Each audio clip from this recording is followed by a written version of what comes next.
അസ്സലാമു അലൈക്കും വറഹ്മത്തുള്ളാഹി വബറകാതുഹു. ഇന്നത്തേത് വീട്ടിൽ നിന്നും പിശാചിനെ അകറ്റാൻ എന്താ ചെയ്യേണ്ടതെന്ന്.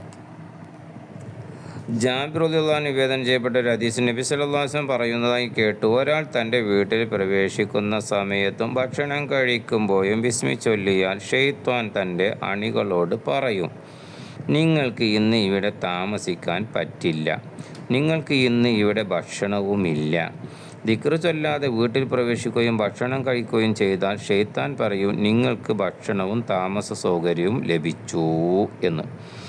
അനസ് ബിൻ മാലിക് റളിയല്ലാഹു അൻഹു ഒരു ഹദീസിൽ പറഞ്ഞിട്ട് നബി സല്ലല്ലാഹു അലൈഹി വസല്ലം എന്നോട് പറഞ്ഞു, കുഞ്ഞു മോനെ, നീ നിൻ്റെ വീട്ടിലേക്ക് പ്രവേശിക്കുമ്പോൾ സലാം പറയുക, എങ്കിൽ അത് നിനക്കും നിൻ്റെ കുടുംബത്തിനും ബർക്കത്താണ് എന്ന്.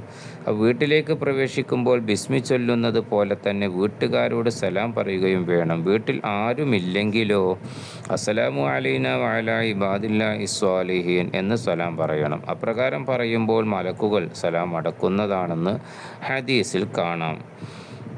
നമ്മുടെ വീടുകളിൽ പിശാച് വസിക്കാൻ സൗകര്യം ചെയ്തു കൊടുക്കുന്നത് പലവിധ പ്രയാസങ്ങൾക്കും രോഗങ്ങൾക്കും കുടുംബ കലഹങ്ങൾക്കും കാരണമാകും. അതിനാൽ ദിക്റ് ചൊല്ലി വീട്ടിലേക്ക് പ്രവേശിക്കുന്നത് നാം പതിവാക്കണം. അത് നമ്മുടെ മക്കൾക്കും ശീലമാക്കണം. വീട്ടിലേക്ക് പ്രവേശിക്കുമ്പോഴുള്ള ദിക്റ് മുൻഭാഗത്ത് വൃത്തിയിൽ എഴുതി വെക്കുന്നത് മറക്കാതിരിക്കാൻ സഹായിക്കും. പ്രസ്തുത ദിക്റ് താഴെ ഞാൻ പറയാം, അതാണ് എഴുതി വെക്കേണ്ടത്. അല്ലാഹുമ്മ ഇന്നി അസ്അലുക ഖൈറൽ മൗലിജി വ ഖൈറൽ മഖ്റജി ബിസ്മില്ലാഹി വലജ്ന ബിസ്മില്ലാഹി ഖറജ്ന വഅലല്ലാഹി റബ്ബിന തവക്കൽന. അല്ലാഹുവേ, പ്രവേശന സ്ഥലത്തിൽ വെച്ച് ഉത്തമമായതിനെയും പുറപ്പെടുന്ന സ്ഥലത്തിൽ വെച്ച് ഉത്തമമായതിനെയും നിന്നോട് ഞാൻ ചോദിക്കുന്നു.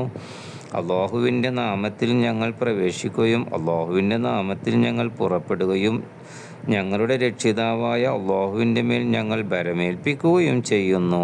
ഇൻഷാ അല്ലാഹ് കാര്യങ്ങൾ മനസ്സിലാക്കി പ്രവർത്തിക്കാൻ അല്ലാഹു നമുക്ക് തൗഫീഖ് നൽകി അനുഗ്രഹിക്കട്ടെ. ആമീൻ. ദുആ വസിയത്തോടുകൂടെ. അസ്സലാമു അലൈക്കും വറഹ്മത്തുള്ളാഹി വബറകാതുഹു.